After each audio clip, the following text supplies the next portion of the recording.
Here's another track. Welcome to another instructional video. Here is the second track that is a sample. Here I have all sorts of drums and everything and a sample that I used that I found on YouTube online. I'll play this sample quickly for you and you can kind of get a vibe for what the song might and might not sound like.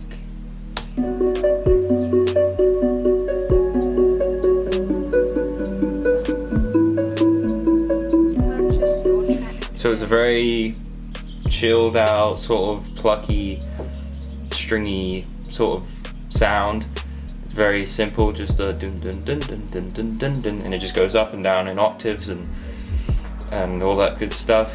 And then I took that and put some reverb on it. It makes it sound a little bit more live, a little bit more. If you hear the difference when I turn it up and down on reverb, here I'll show you.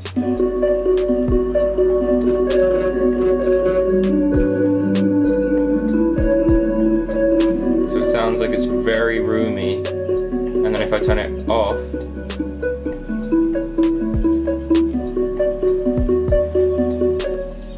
it just sounds like it's in a live theatre concert sort of thing. And so that's the sample. I will now go on to explain what I did with the drums to add to that. So I added my own hi-hats, which just have a few rolls in them, which is where you put them close together and it'll give you like a sort of repeated hits of hi-hats very closely.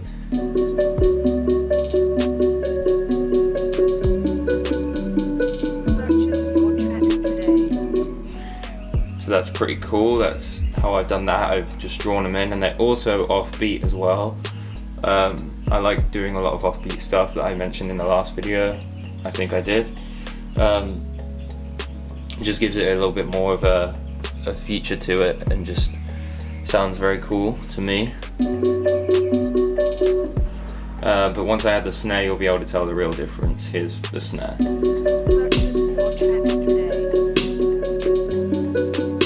And then I opened a audio track and I dragged in a sample of an open hat, which usually when I poured it in here would sound just like this.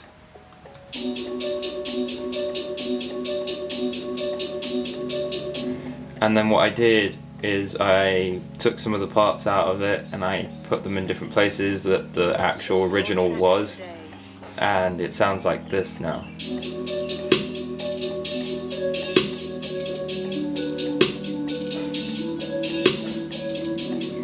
So you hear those sort of like open parts and then closed parts that go very well with the snare. That's what I like to do a lot. I like to use these open hats. It gives it a really cool sound. It's one of my favorites. And then the kicks.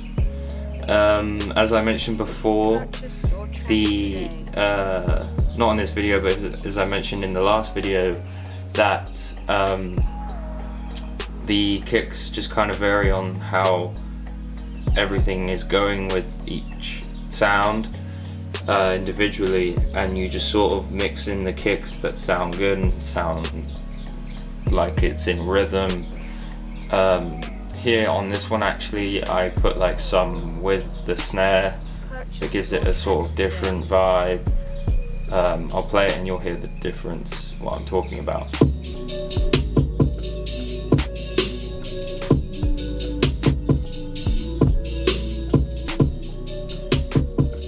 So you see that some of the kicks are actually on the snares themselves, and it's a different sort of vibe. And then onto the bass, what I did was use the main bass that I always use, which was in the last video as well, which is called the deep sub bass, which is what I explained as the sort of underlying bass of a lot of tracks. And I also use the glide that I talked about, where you glide each note that transitions into the other, but with a slower attack, which means a slower time to transition, and so you'll get a sort of warpy sound between notes. If you put like one note here and one note here, and you put one in the middle, and you extend that middle one across the two, it will just kind of look like as if it was a loop in a line. If you drew a line that just went like that, that's kind of what it's doing. It's going up to that note slowly and coming back down to that note slowly, and it sounds like a warping sound. So you'll hear that here. I'll just cancel out the kicks, the snare, and you'll just...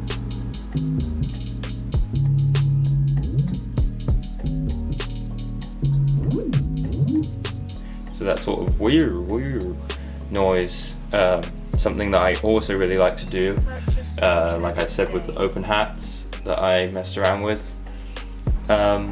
And yeah, when you add that all together, it sounds pretty cool, so I'll just play the track for you.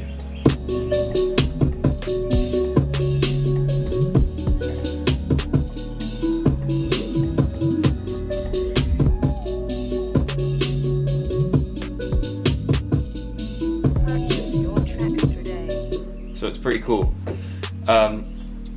I also can show you the more sort of hard knocking sound that I started with, and I didn't really like it. That's when I switched to trying to find a sample online, which was this very like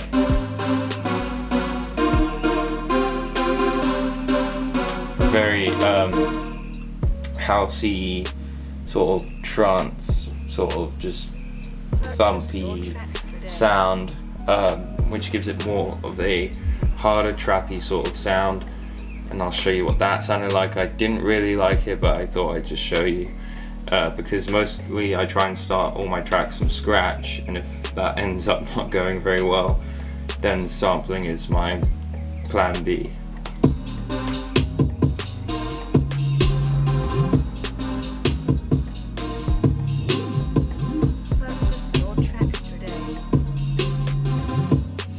That's what that sounded like, but I really like this sample that I found way better. Yeah.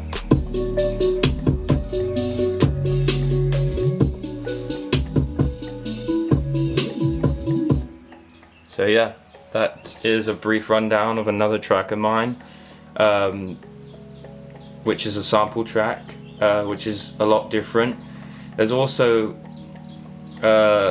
many things to sampling. You know, this is luckily just a sample that I managed to find that I didn't have to cut and edit too much. All I had to do was just find that part of the track and cut it out, and then just put it to where I needed it.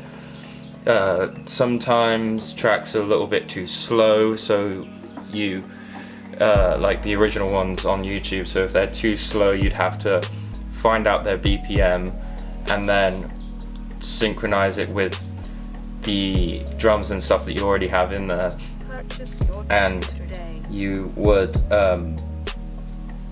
make them sync together so that it plays together as a speed that you would prefer, because like most samples that I like to take are older samples from, you know, 80s, 90s sort of stuff, which back then there's a lot of tracks that are mostly under 100 BPM, which is quite slow if you know what BPM is, beats per minute. And this one's at 130, and to the sample I found was actually at 130, surprisingly. And so I didn't have to cut or sync or anything, I just had to find the part I liked and put it in there, and it sounds good. I thought I might try and pitch it maybe, but the sound is perfect. It's like not too high pitched of a sample or low. It's in the perfect sort of nice chilled out sort of sound.